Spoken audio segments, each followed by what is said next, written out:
Недавно в России был задержан глава абхазской оппозиции Адгур Ардзинба и выдворен в СИЗО на 15 суток. Задержали его за то, что он управлял автомобилем, будучи не имея водительского удостоверения. И вот здесь начинается самое интересное.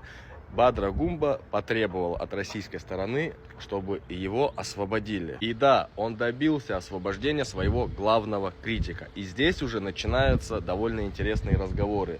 Практически вся Абхазия сейчас говорит о том, что Бадра Гумба данным действием загнал всю абхазскую оппозицию в идеологическую ловушку. Почему? Потому что он этим показал, что якобы он работает во благо всего абхазского народа. Ну и, конечно, заговорили о том, что оппозиция сейчас должна будет смириться, согласиться с так называемой властью Бадры Гумба и работать с ним совместно во благо народа, да, как они там любят это говорить.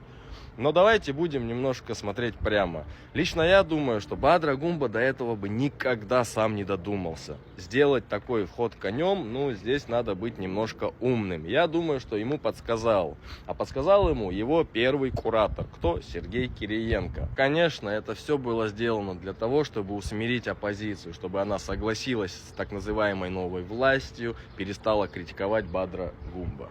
Но я думаю, что это все постанова. Я не удивлюсь, если Адгура специально задержали в России, что эта схема уже была отработана. Я думаю, что не стоит на это вестись. Я думаю, если оппозиция сегодня борется действительно за абхазский народ, им стоит продолжать это делать дальше. Потому что мы все прекрасно видим, что был Бжане, что пришел Бадра Гумба, можно сказать, это один и тот же человек. Сегодня там сидят люди все от Бжани. А Бжане, мы все прекрасно знаем, кто он, конечно же, работает на Россию.